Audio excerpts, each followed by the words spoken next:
Breaking news చూస్తున్నాం. Iran Israel యుద్ధంలోకి Russia enter ఇచ్చిందా అంటే అవుననే మాట వినిపిస్తోంది. ఇరాన్కు రష్యా అణ్వాయుధాలను సరఫరా చేయబోతోందా? ప్రస్తుతం ఈ అంశానికి సంబంధించి చర్చ జోరందుకుంటోంది. సంచలన ప్రకటన చేశాడు రష్యా మాజీ అధ్యక్షుడు మెద్వెదేవ్. ఆయన మాజీ అధ్యక్షుడే కాదు, Russia security council deputy chairman కూడా. Remember, Russia security council deputy chairman కూడా ఆయన. ఈ నేపథ్యంలో ప్రస్తుతం మెద్వెదేవ్ చేసిన వ్యాఖ్యలు సంచలనంగా మారాయి. రష్యాతో పాటు ఇరాన్కు నేరుగా అణ్వాయుధాలు ఇచ్చేందుకు అనేక దేశాలు సిద్ధంగా ఉన్నాయన్నాడు మెద్వెదేవ్.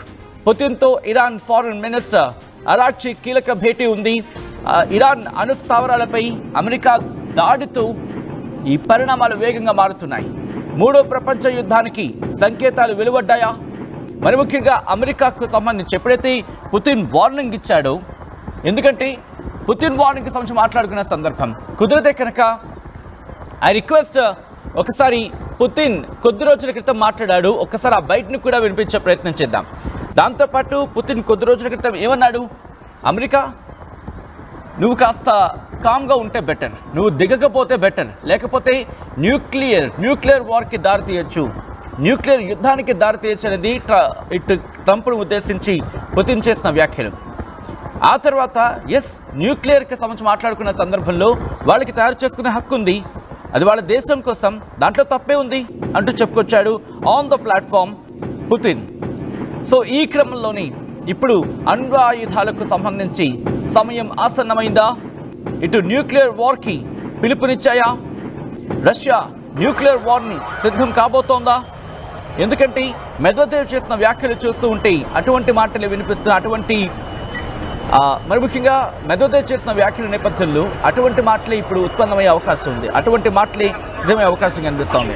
ఇజ్రాయెల్ అమెరికా దాడులను రష్యా వ్యతిరేకించడం, దాంతోపాటు అణ్వాయుధాలను కూడా రష్యా ఇక్కడ కలిగి ఉండడం మెద్వెదేవ్ వ్యాఖ్యలకు ప్రాధాన్యత సంతరించుకుంది. అమెరికా అధ్యక్షుడు డొనాల్డ్ ట్రంప్ తీరు మీద కూడా ఇప్పటికే చాలా విసిగిపోయింది రష్యా చేసిన వ్యాఖ్యల తర్వాత ట్రంప్ చేసిన వ్యాఖ్యలను చూసాం. ముందు నీ సంగతి నువ్వు చూసుకోవయ్యా, నువ్వు యుక్రెయిన్ సంగతి చూసుకో అంటూ చెప్పుకొచ్చాడు. యుక్రెయిన్ సంగతి మాకు తెలుసులే, కానీ నువ్వు ఇక్కడ అడుగు పెట్టకపోతే బాగుంటుందంటూ కూడా పుతిన్ చెప్పుకొచ్చాడు. అంటే ఈ మాటల బట్టి అర్థం చేసుకోవచ్చు, రష్యాకి అమెరికాకు ప్రస్తుతం పచ్చగడ్డి వేస్తే భగ్గుమనేలా ఉంది వాతావరణం. ఈ క్రమంలోని ఇప్పుడు ఆ పచ్చగడ్డి ఆల్రెడీ పడిందా? అదే GBU-57 ఇటు ఫోర్డోకి సంబంధించి న్యూక్లియర్ ఫెసిలిటీ మీద దాడి చేసిన తర్వాత ఇప్పుడు పుతిన్ చూస్తూ ఊరుకుంటాడా? ఇదే చర్చ జోరందుకుంటోంది. ఈ క్రమంలోని రెండు దేశాల మధ్య ఎటువంటి వాతావరణం, యుద్ధ వాతావరణం ఉంది, ఒకసారి ఆ స్పాట్స్ని చూసే ప్రయత్నం చేద్దాం. దిస్ ఈస్ ద డిస్టర్బింగ్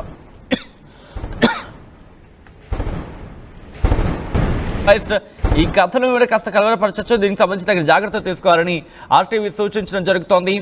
ఇటు రెండు దేశాల మధ్య ఎటువంటి యుద్ధ వాతావరణం చూద్దాం, ఆ తర్వాత ఇన్ డీటెయిల్గా మాట్లాడుకుందాం.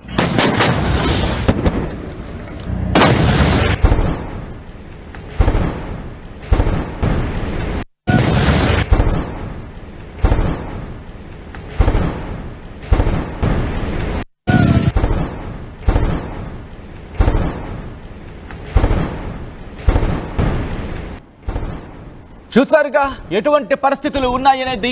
ట్రంప్ చేసిన ట్వీట్ కూడా మరి ముఖ్యంగా సంచలనంగా మారింది. ఏమన్నాడు ట్రంప్ ఆ సందర్భంలో?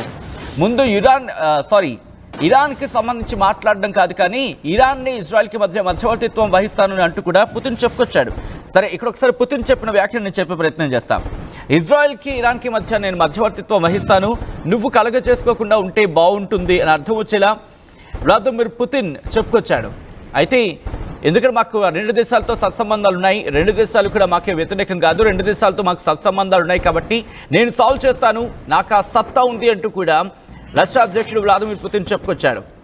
ఇక్కడ వెంటనే ట్రంప్ రియాక్ట్ అయ్యాడు. ట్రంప్ ఏమంటున్నాడు? ముందు నువ్వు నీ సంగతి చూసుకో, యుక్రెయిన్తో నీకున్న పరిస్థితులు ఏంటో చూసుకో, ఆ తర్వాత శాంతి చర్చలు జరుపుతూగాలని అన్నాడు. ఇక్కడ ట్రంప్కి కాలింది. ఎందుకు? రష్యా ఏమందంటే, నువ్వు కనుక ఇన్వాల్వ్ అయితే, అమెరికా నువ్వు కనుక ఇన్వాల్వ్ అయితే ఈ గొడవ మరింత చినికి గాలివానగా మారుతుంది, మరింత పెద్దదవుతుంది, కాబట్టి నువ్వు కలుగజేసుకోకు. నువ్వు కనుక కలుగజేసుకుంటే ఇక్కడ యుద్ధం తీవ్రతరమయ్యే అవకాశం ఉంది, ఈ యుద్ధం అణ్వాయుధాలకు ఇన్ఫాక్ట్ అణుయుద్ధానికి దారితీసే అవకాశం ఉందంటూ కూడా రష్యా అమెరికాకు చెప్పుకొచ్చింది. కానీ ఇక్కడ పుతిన్ విన్నాడా, లేకపోతే ట్రంప్ విన్నాడా? వీళ్ళ కాన్వర్సేషన్లో ఎవరు మాటలు విన్నారనేది క్లారిటీ లేదు, రాదు. బట్ ఇక్కడ ఒక మాట మాత్రం చాలా క్లియర్ అనే చెప్పుకోవాలి. ఎందుకంటే పుతిన్ చేసిన వ్యాఖ్యల తర్వాత ట్రంప్ రియాక్షన్ చాలా గట్టిగా ఉండింది. ఏకంగా ఇరాన్ మీద దాడికి పాల్పడేంతలా వెళ్ళిపోయింది. ఈ క్రమంలోనే యుక్రెయిన్ పై దాడి అంశాన్ని ప్రస్తావించాడు. ఇక్కడ రష్యా కొన్ని కీలక వ్యాఖ్యలు చేసింది. రష్యా అధ్యక్షుడు వ్లాదిమిర్ పుతిన్ చేసిన ఆ వ్యాఖ్యలేంటి? మరి ముఖ్యంగా ఇప్పుడు అణ్వాయుధ యుద్ధానికి వెళ్ళబోతుందా? అణ్వాయుధాలతో దాడికి పాల్పడబోతున్నారా?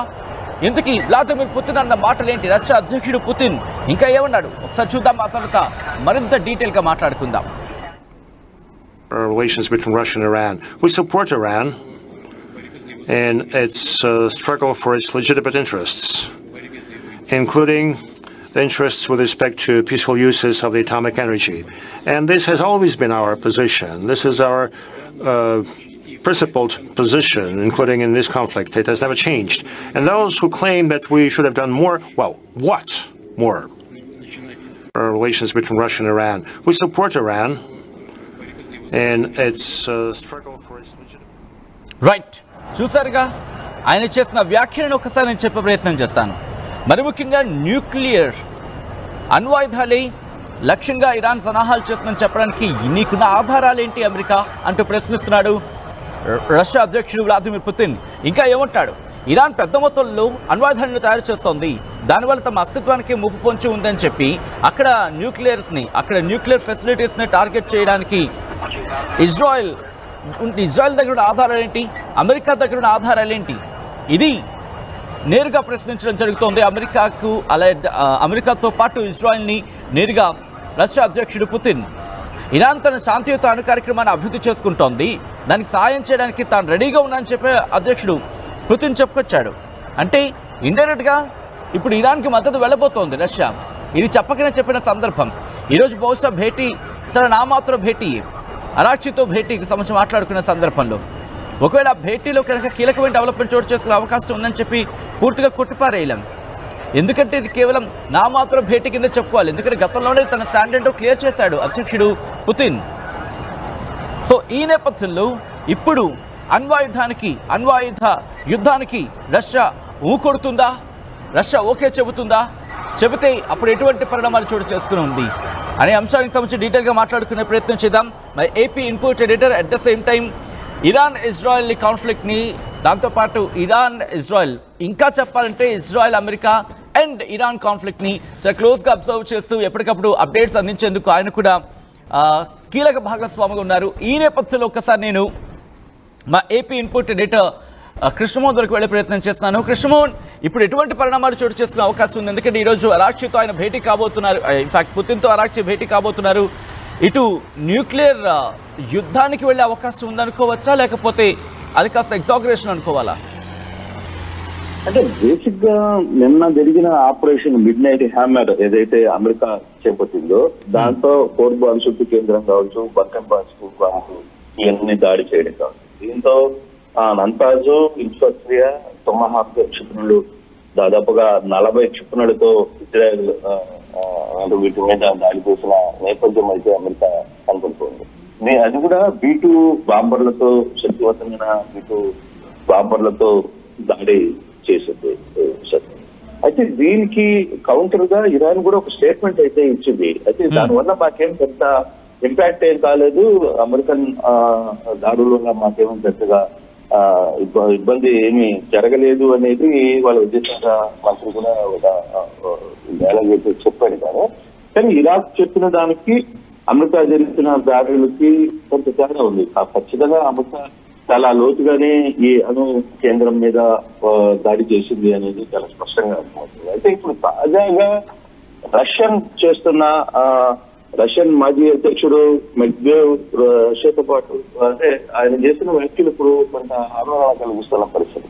అంటే ఆయన ఏం చెప్తున్నారు, నేను ఇరాన్ కి కంప్లీట్ గా రష్యా అణ్వాయుధాలు పంపించే ప్రయత్నం చేస్తున్నాం, అణ్వాయుధాలు ఇచ్చేందుకు మాతో పాటు అనేక దేశాలు కూడా రెడీగా ఉన్నాయని చెప్పి మెడ్వేవ్ చెప్పిన నేపథ్యంలో ఇప్పుడు కొంత కీలకమైన పరిణామాలనే చూడాలి దీన్ని. అంటే ఇప్పుడు ఇజ్రాయెల్ అమెరికాకి సపోర్ట్ చేయడం, ఇరాన్ రష్యాకి సపోర్ట్ చేయడం, ఈ రెండు మధ్య జరుగుతున్న ఈ వార్ ఎంత దూరం వెళ్ళిపోతుంది.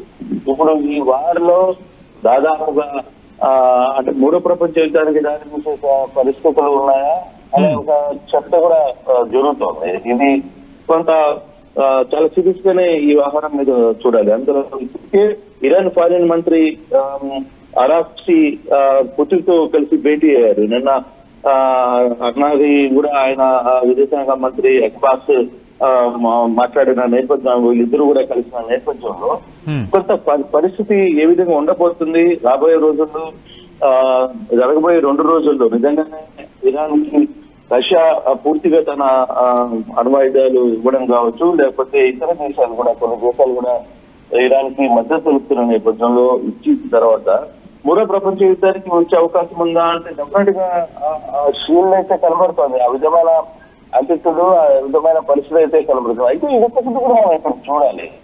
అమెరికా రక్షణ శాఖ కూడా ఈ అణు కేంద్రాల మీద ధ్వంసం చేసిన తర్వాత మేము యుద్ధం నేరుగా ఇరాన్ తో చేయం అనేది కూడా రక్షణ శాఖ ఒక ప్రకటన చేశారు.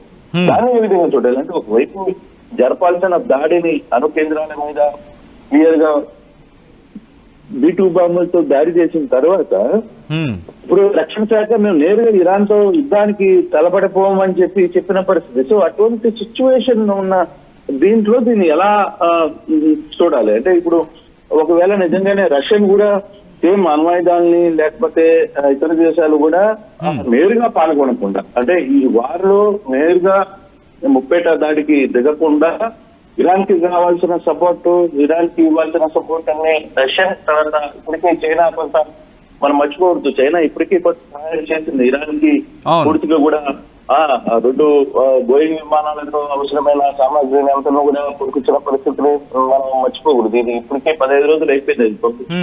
సో మరోవైపు దాన్ని వాడుతున్నారు ఇరాన్, మరోవైపు ఇప్పటికిప్పుడు జరుగుతున్న రష్యన్ చెప్తున్న మాటలు కావచ్చు, లేదు కొన్ని ముస్లిం దేశాలు మద్దతు ఇరాన్ కి వస్తున్న నేపథ్యం, తర్వాత పాకిస్తాన్ లాంటి దేశాలు కూడా కొంత ఇరాన్ కి మేము మద్దతుగా ఉంటామని చెప్తున్న పరిస్థితి, ముఖ్యంగా గల్ఫ్ దేశాలు ఇరాన్ కి మద్దతు తెలిపే పరిస్థితులు ఉన్నాయని చెప్పి చెప్తున్న నేపథ్యం. అంటే కృష్ణమోహన్ ఇక్కడ సాధారణంగా అంటే మరి ముఖ్యంగా ఒక ట్రీటీ ప్రకారం ఎవరికెవరు అంటే ఒక దేశం ఇంకో దేశానికి న్యూక్లియర్ వెపన్స్ ఇచ్చే అవకాశం లేదు.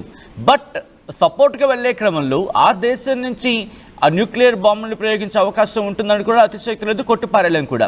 సో ఈ సందర్భంలో రష్యా నేరుగా అమెరికా మీద యుద్ధానికి దిగే పరిస్థితులు ఉన్నాయా? ఎందుకంటే ఇప్పటికే యుక్రెయిన్తో పడుతోంది, యుక్రెయిన్ ఎదుర్కోవడానికి నానా తిప్పలు పడుతోందని ఒక చర్చ జరుగుతోంది. అదే కదా ఇప్పుడు రష్యన్ కి తన దగ్గర ఉన్న ఇప్పుడు ముందు తన ఇంట్లో ఉన్న గొడవను సరిగ్గా చేసుకోవాలి. రష్యన్ అక్కడ యుక్రెయిన్తో చాలా బీభత్సంగా చేస్తుంది. ఇప్పుడే జరిపిన దానితో రష్యా ఇటీవల కొంత ఇబ్బంది పడ్డ పరిస్థితులు ఉన్నాయి. ఒక్కసారిగా రష్యన్ యుద్ధ విమానాలని యుక్రెయిన్ దాదాపుగా 42 యుద్ధ విమానాలని ఒక్క బాంబ్ అటాక్ అక్కడున్న ప్లాన్ ఆఫ్ యాక్షన్ తో పూర్తిగా కూడా పీల్చి పడేసింది. సో అంతటి రష్యా బలమైన శక్తిగా చెప్పుకుంటున్న రష్యా ఇంట్లోకి దూరి అందులో రష్యన్ యుద్ధ విమానాలనే దాదాపుగా 42 యుద్ధ విమానాలని ఉక్రెయిన్ చేసిన పరిస్థితిని కూడా మనం మర్చిపోకూడదు. అటువంటి టైంలో ఇప్పుడు ఇరాన్ కి రష్యా మద్దతు పలకడం లేదు, ఇతర దేశాలు రష్యాకి పలకడం ఏ విధంగా చూడాలి? అయితే ఇప్పుడు ఈ జరుగుతున్న దాంట్లో మనకు ఒకటైతే క్లారిటీ వస్తుంది. నేరుగా ఏ దేశమైనా సరే ఒకటి ఇజ్రాయెల్ తరఫునో లేదు ఇంకొకటి ఇరాన్ తరఫునో పాల్గొనే పరిస్థితి ఉండకపోవచ్చు అనేది క్లియర్ గా అర్థమవుతుంది. చెప్తే అణ్వాయుధాలు లేదు వాళ్ళకి కావాల్సిన సహాయం అందించడం వరకు మాత్రమే పరిమితం అవుతారా, లేదు నేరుగా కానీ మనం ఇప్పుడు మనం డిస్కషన్ జరుగుతున్నట్టుగా నేరుగా కానీ వైపు రష్యన్ కావచ్చు లేకపోతే వీళ్ళు కానీ నేరుగా కానీ దిగితే మాత్రం అది మూడో ప్రపంచానికి దారి తీసే పరిస్థితి అయితే కనబడుతుంది. బట్ అది ఎంతవరకు సక్సెస్ అవుతుంది, ఎంతవరకు వీళ్ళు వెళ్ళగలుగుతున్నారు అనేది చూడాలి. మరి ఆ ఆహారంలో నిజంగానే అప్పుడున్న పరిస్థితి ఏంటి, అప్పుడున్న వ్యవహారం ఏంటి, వీటి మీద ఎంతవరకు రాబోయే రోజులు మూమెంట్ ఇవ్వబోతున్నాయి, ఏ విధంగా నడుస్తాయి అనేది మాత్రం కొంత ఆలోచించాల్సిన పరిస్థితి. కానీ ఇప్పటికీ ఇజ్రాయెల్ మధ్య జరుగుతున్న వార్ కొంత బీభత్సాన్ని సృష్టిస్తుంది. ఇప్పటికే జరగాల్సిన నష్టం అంతా కూడా రెండు దేశాల్లో జరిగిపోయాయి. ప్రజలు రోడ్ల మీద పరుగులు చేస్తున్న పరిస్థితి, ఎక్కడ అణ్వాయుధాలు దొరుకుతాయో అని చెప్తున్నారు. మరోవైపు ఇరాన్ కూడా మా అణు కార్యక్రమం ఆగదు అని చెప్పి స్టేట్మెంట్ ఇస్తున్న పరిస్థితి. మరోవైపు ఇజ్రాయెల్ మీద కూడా ఇరాన్ పూర్తిగా కూడా కొంత అటాక్ క్షిపణుల వర్షం కురిపించింది.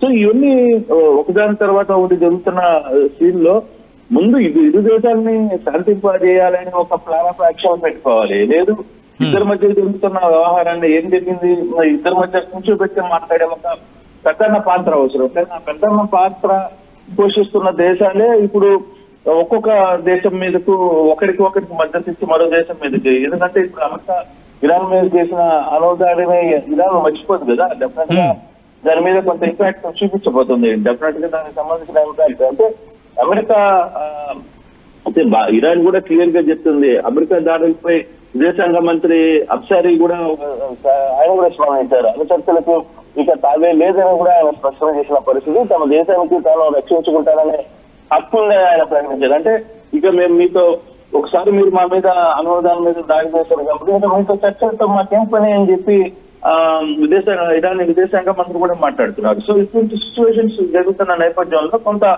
రాబోయే రోజులు రష్యన్ గానీ నిజంగానే ఇజ్రాయెల్ కానీ వ్యవస్థనే లేదు ఈ మెటీరియల్ గానీ సపోర్ట్ చేసే పరిస్థితి జరిగితే రాబోయే రోజుల్లో చాలా ఘోరంగా ఉండబోతుంది అనేది చాలా స్పష్టంగా ఉండబోతుంది. అయితే ఈ దేశాలు సైనికం అంటే ఓన్లీ మెటీరియల్ సప్లై వరకు చేసి అంతవరకు అణ్వాయుధాలను సప్లై చేసి అక్కడి వరకే ఆగుతారా, లేదు స్వచ్ఛందంగా తమ సైన్యాన్ని కూడా రంగంలో దిగుతారా అనేది చూడాల్సిన పరిస్థితి కనబడుతుంది. ఒకవేళ ఇది కానీ జరిగితే మాత్రం మూడో ప్రపంచ యుద్ధానికి డెఫినెట్ గా దారి తీసే పరిస్థితి చాలా స్పష్టంగా కనబడుతుంది. సత్యం రైట్ కృష్ణమోహన్, మొత్తంగా అయితే మాత్రం మూడో ప్రపంచ యుద్ధానికి ప్రపంచం సిద్ధం కావాల్సిందేనా?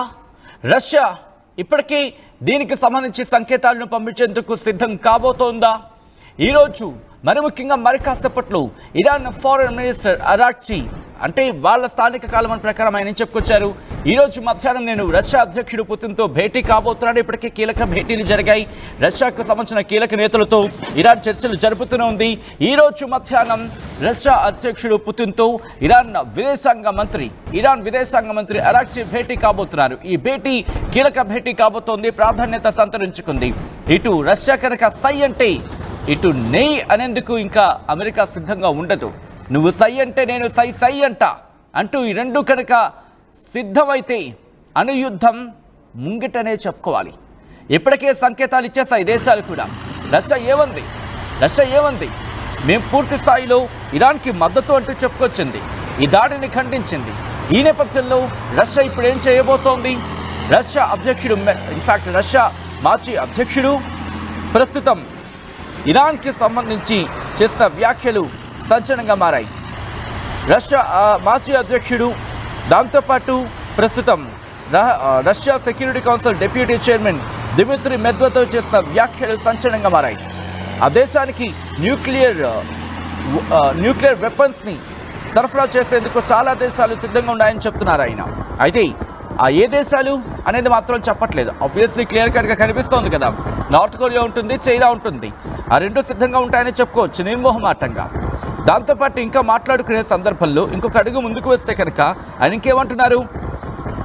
అమెరికా అధ్యక్షుడు డొనాల్డ్ ట్రంప్ తీరు మీద ఆయన విమర్శలు గుప్పించడం జరుగుతోంది. మిడిల్ ఈస్ట్లో మరో యుద్ధానికి ట్రంప్ తెరలేపారంటూ చెప్పుకొచ్చాడు ఆయన. శాంతియుతంగా చెప్పుకుంటూ అధ్యక్షుడిగా ఎన్నికైన ఆయన యుద్ధానికి కారణమవుతున్నాడంటూ కూడా మండిపడ్డారు.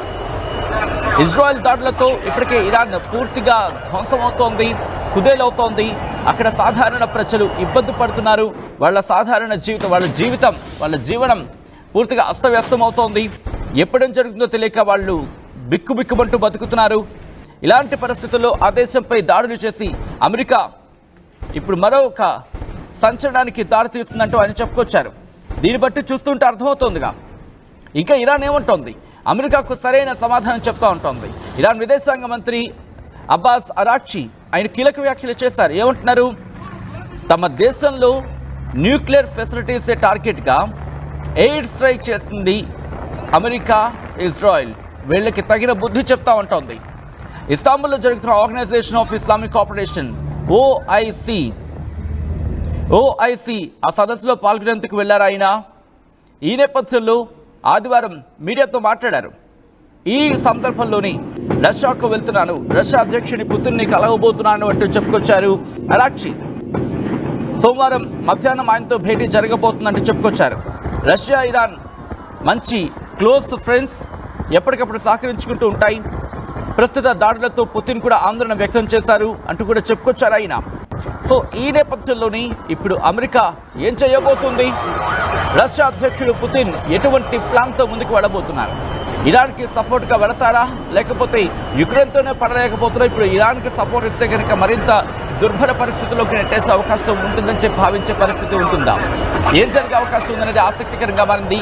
This is the distributing content, viewer description is advised. ఈ కథనం మిమ్మల్ని కాస్త కలవరపరచచ్చు. దీనికి సంబంధించి తగిన జాగ్రత్తలు తీసుకోవాలని RTV సూచించడం జరుగుతోంది. ఈ కథనానికి సంబంధించి మీరేమనుకుంటున్నారనేది కామెంట్ చేసే ప్రయత్నం చేయండి.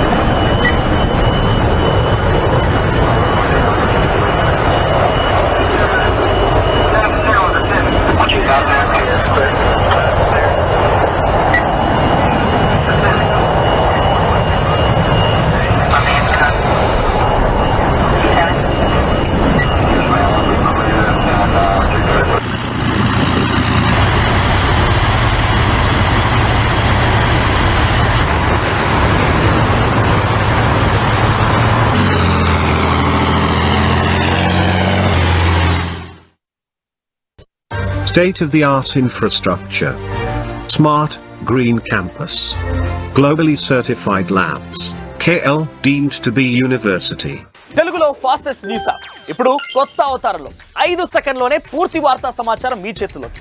సోషల్ మీడియా ట్రెండ్స్ మీ కళ్ళ ముందుకే live TV and voice search options తో ఇప్పుడే డౌన్లోడ్ చేయండి. యాప్ లింక్ డిస్క్రిప్షన్ లో ఉంది.